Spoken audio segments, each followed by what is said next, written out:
Nuevamente estoy con ustedes con una entrega más para la instalación de programas en Ubuntu.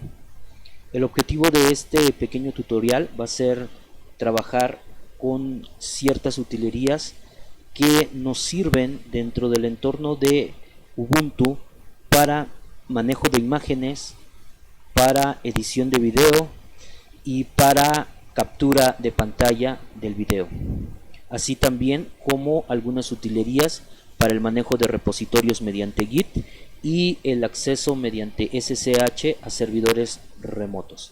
Sin más preámbulos, iniciemos.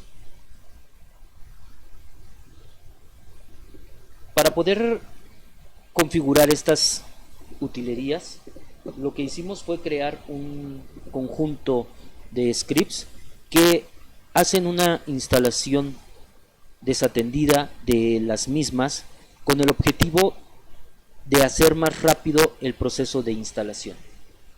Esas librerías las tengo descargadas dentro de este directorio de utilerías, pero pueden ustedes ingresar al sitio web de la empresa, que es Atoixmo, entrar a la ruta descargas.atoixmo.com.mx/utilerías y ahí pueden obtener el código que vamos a analizar.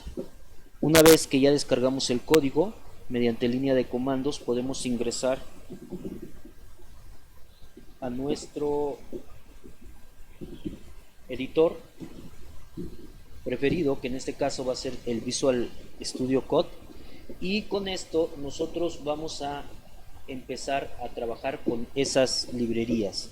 Entramos a la parte del código, vemos en un momento dado que no tenemos abierto, vamos a abrir el repositorio. En este caso vamos a abrir el folder de librerías que se encuentra dentro de programas, en mi caso, o proyectos, y dentro de proyectos scripts, Linux, y abrimos utilerías. Voy a abrir la carpeta para poder en algún momento tener los tres archivos y empezamos con el primero, instalación de programas de apoyo. No es muy complejo el script, lo único que hace inicialmente es notificar que vamos a utilizar comandos de Linux. Después hace un update para el repositorio para obtener en algún momento dado la última referencia de las librerías que se tienen. Posteriormente en la línea 6 se instala WinBeer. Hay que notar que le ponemos "-y" para que podamos instalar desatendidamente. De la misma manera instalamos lo que es el RAR, el UNRAR y el zip para poder descomprimir archivos. Una vez que ya tenemos esos archivos instalados, vamos a instalar el Gedit. En esta versión yo no lo tengo, por eso lo instalo. Instalamos también una librería que es el wget, que lo que nos sirve es para poder descargar archivos de servidores remotos de manera fácil. Solamente poner wget y la ruta en donde queremos de la ruta donde se tiene el archivo para poder descargar, y posterior a esto hacemos la instalación del Play on Linux. Es interesante notar que se instala el WinBeer y el Play on Linux porque se deseaba tener una instalación de Office dentro de la máquina. Sin embargo, esta instalación de Office no está lo suficientemente soportada y genera algunos bugs. Esta siguiente línea, la línea 19, nuevamente utiliza el comando hecho y pone "-e" para mandar simple y sencillamente un enter al repositorio que se va a agregar, y se va a agregar precisamente el repositorio de OBS Studio.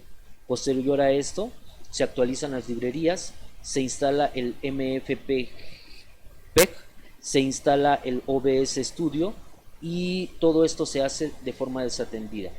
La siguiente línea, que es la 25, agrega un repositorio para el Audacity. Es importante que en algún momento dado pongamos este comando de hecho "-e", comillas simples, comillas dobles y cerrarlas, y el pipe para mandar la instrucción. De esta manera no nos va a solicitar que agreguemos el enter. Actualizamos e instalamos Audacity de manera de manera que no solicite en algún momento dado ningún tipo de instrucción de ingreso de forma desatendida. Posterior a esto vamos a instalar el FlameShot, pero primero vamos a utilizar el comando wget y verificamos que el archivo que en algún momento dado estamos especificando como FlameShot 05amd.deb no esté instalado. Si no está instalado, lo vamos a descargar, ponemos wget y la ruta de descarga que estamos utilizando, y posterior a esto simple y sencillamente utilizamos el dpkg-i FlameShot para poder instalar el archivo. Posterior a esto vamos a instalar también el OpenShot. Tenemos que agregar el repositorio. Una vez que agregamos el repositorio, actualizamos y agregamos OpenShot. Utilizamos también otro repositorio para poder instalar el GIMP. Actualizamos e instalamos GIMP. Posterior a esto vamos a instalar o vamos a utilizar el acceso por SSH. Entonces actualizamos el repositorio, convertimos nuestra máquina precisamente en un servidor de OpenSSH e instalamos. Posterior a esto, en la siguiente línea vamos a instalar lo que es el Git, y aquí sí es muy interesante ver que aunque es desatendido, hay dos instrucciones importantes que son la de git config global username, que va a ser para que nosotros podamos configurar nuestro username, el nombre del usuario que va a trabajar en el repositorio. Y en el segundo parámetro lo que nosotros pondríamos sería el correo de ese nombre de usuario que estamos buscando instalar. Posterior a esto utilizamos y habilitamos la palabra o la variable global ssh variant con ssh para que pueda soportarse dentro de Visual Studio Code lo que son el uso precisamente de repositorios y poderlos trabajar de manera adecuada. Posterior a esto instalamos un SmartGit, que es un entorno gráfico precisamente para trabajar con los repositorios, y vamos a buscar que exista el archivo. Si no existe el archivo, nuevamente descargamos de la ruta de la web y posterior a esto instalamos. ¿Cómo podemos ejecutar este tipo de comandos? Simple y sencillamente lo que hicimos fue abrir desde una terminal, ponemos una nueva terminal, abrimos, y aquí para ejecutarlos tendríamos que poner punto diagonal, en este caso sería instalación de programas de apoyo, y como vemos en esta línea lo primero que tenemos que poner entre comillas es el nombre. En este caso voy a poner Luis Martínez Jiménez,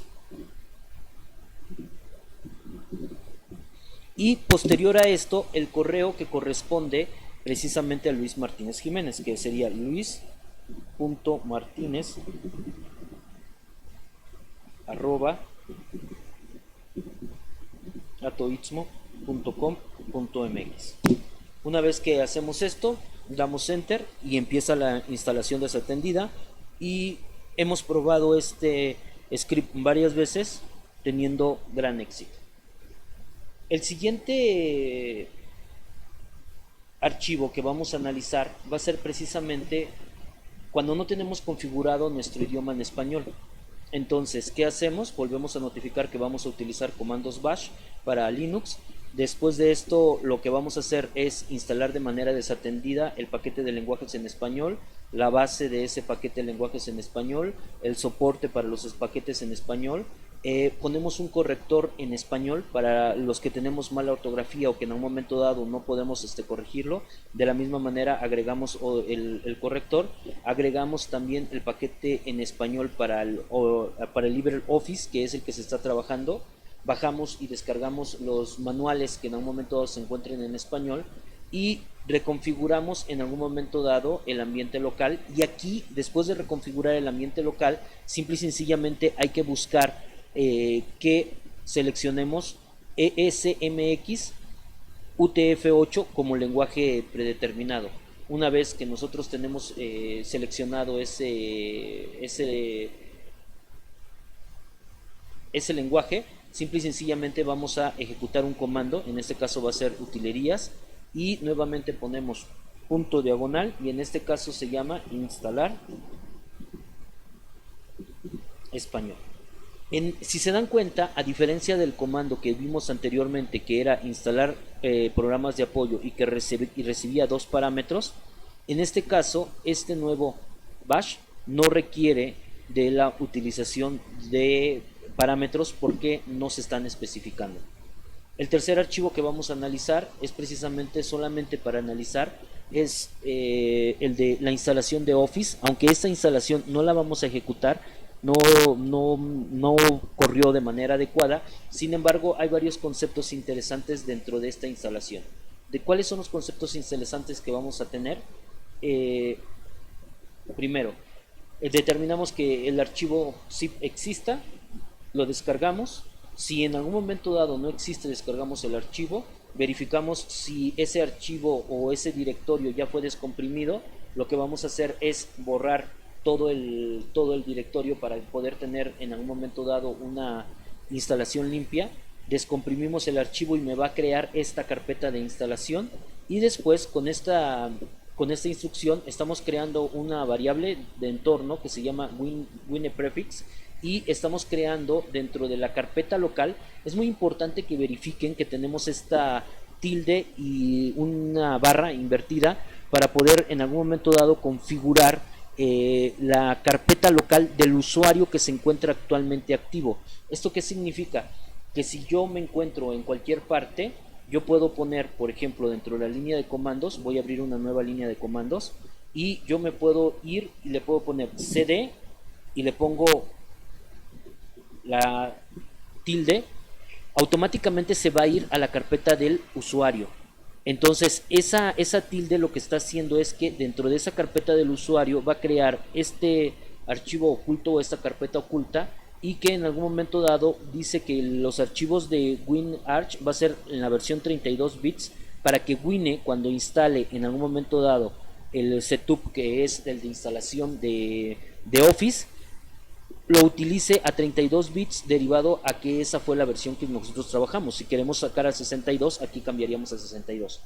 Posteriormente ponemos toda la instalación de este paquete de monocomplete, que lo que nos hace es para poder en algún momento dado trabajar con ciertas librerías de net que en algún momento dado se requieren, y también utilizamos el Wintrix, que precisamente vamos a instalar, lo tenemos que instalar de forma desatendida para poder trabajar los dos sin que nos estén preguntando nada. Y este Wintrix lo que va a hacer es precisamente instalar el .NET, que es la versión net, para poder trabajar con los archivos. Una vez que tenemos esto, simple y sencillamente ponemos punto diagonal y ejecutamos el archivo. Este último archivo no lo vamos a ejecutar, derivado a que no conviene, porque la versión de Windows en lo que es el Ubuntu y para OpenOffice no se puede liberar correctamente, y no es correcto liberarla de esa forma. Lo que vamos a hacer es utilizar una máquina virtual e instalar una versión con su correspondiente archivo de configuración correcta.